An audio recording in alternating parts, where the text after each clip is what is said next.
Bonjour, bienvenue dans cette vidéo dans laquelle on va s'occuper d'une problématique, à savoir le prêt de gestion. On va voir comment ça se passe, ce qui est faisable, ce qui ne marchera pas, et on verra également les dangers, soit pour la personne qui vous prête cette gestion, mais aussi dans le boulot et le travail en lui-même. Il peut y avoir parfois, dans certains cas, des petits soucis. On va voir tout ça ensemble, et on verra forcément pour les personnes physiques, mais également ce qui se passe en cas de lancement d'une société. Donc voilà, c'est parti, rentrons tout de suite dans le vif du sujet. Le prêt de gestion, et on va commencer par les personnes physiques. Qu'on soit temps plein ou complémentaire, cela ne change absolument rien.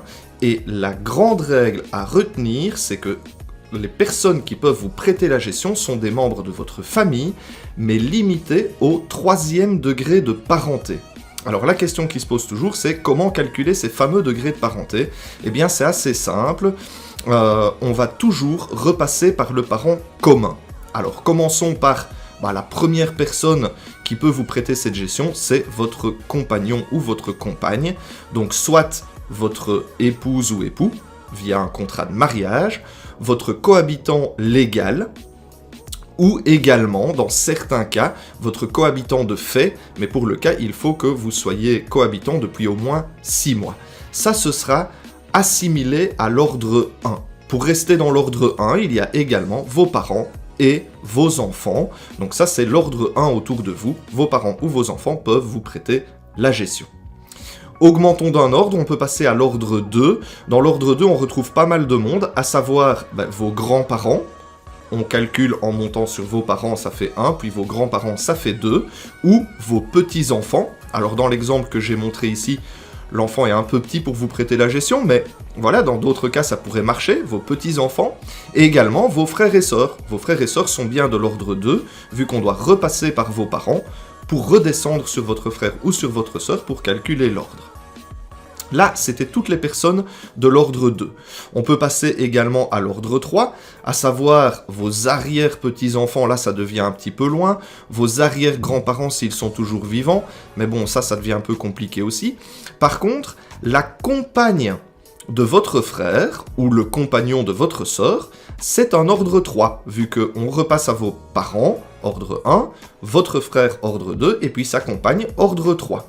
Également, votre oncle, vos oncles, vos tantes sont aussi de l'ordre 3, vu qu'on repasse à votre père, puis votre grand-père, pour redescendre sur votre oncle ou votre tante. Ce qui ne marchera pas, par exemple, eh bien, c'est votre cousin ou votre cousine, parce que là, on est, si on compte le nombre d'ordres, à l'ordre 4, vu que parents, grands-parents, votre oncle, et puis votre cousine, ordre 4, ça ne marchera pas. Voilà en gros pour les gens de votre famille qui peuvent vous prêter la gestion. Il faut toujours penser à remonter par le parent commun pour calculer les ordres, et on est limité au 3e degré de parenté. Alors je fais une petite parenthèse par rapport à la situation professionnelle de cette personne.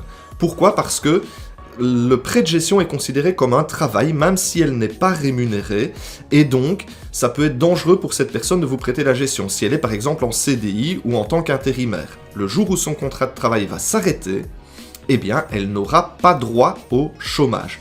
Donc faites très attention à ça, de bien prendre la gestion, si vous devez passer par ce prêt de gestion, à une personne qui est en CDI sans risque de perte de son contrat de travail.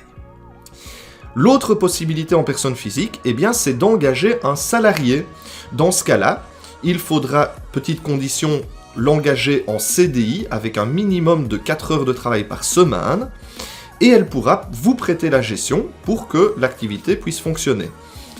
Dans ce cas, moi je trouve que c'est quand même un petit peu délicat au niveau du lien de hiérarchie qui vous unit avec cette personne, parce que c'est votre employé, mais c'est aussi lui qui vous prête la gestion. Donc sans sa gestion, votre entreprise ne peut pas fonctionner, et il travaille pour vous. Ça peut être délicat de lui demander d'arriver le matin à l'heure au bureau, alors que sans sa gestion, vous ne pourriez pas travailler. Voilà un petit peu pour ce qui est des personnes physiques. Passons maintenant aux sociétés, et on va rester d'abord dans le même cas. Vous créez votre société, la première possibilité, c'est un de vos salariés qui prête la gestion à votre entreprise, à votre société, mais de nouveau, faire attention aux liens de hiérarchie, exactement comme pour la personne physique. Ça peut être un peu délicat. L'autre possibilité en société, c'est d'avoir un autre gérant dans les statuts. Alors ce gérant administrateur peut être donc soit un associé carrément qui injecte de l'argent dans l'entreprise et qui travaille avec vous, ça c'est clair, mais ça pourrait aussi être quelqu'un qui ne travaille absolument pas avec vous, qui ne fait pas partie du capital, il devra juste bien être noté dans les statuts que cette personne n'engage pas son travail dans l'entreprise, etc. et ne fait que prêter la gestion. Donc ça c'est au niveau des statuts et au moment du rendez-vous avec le notaire que vous devrez bien faire attention à tout ça. Donc là c'est les statuts qui importent le plus pour cadrer les responsabilités des différentes personnes. Voilà un petit peu tout ce qu'on pouvait dire par rapport à ce fameux prêt de gestion. J'espère que vous en avez appris un petit peu plus, et maintenant je vais quand même vous donner mes conseils. Pourquoi ? Parce que ce prêt de gestion, il peut être intéressant dans certains cas, mais dans d'autres cas, ça ne vaut pas la peine. Je m'explique. Si vous avez déjà une activité qui est prête à être lancée, vous avez déjà des clients, vous avez déjà des contrats qui sont prêts à démarrer, donc autrement dit, vous êtes dans l'urgence, alors dans ce cas-là, le prêt de gestion peut être intéressant pour le début.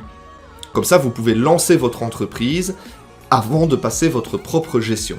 Si maintenant vous avez le temps de passer votre propre gestion, ce sera toujours mieux. Non seulement vous allez apprendre des choses, vous saurez mieux gérer votre entreprise, et vous ne mettrez pas en danger, par rapport au chômage éventuel, vous ne mettrez pas en danger la personne qui vous prêtera cette gestion.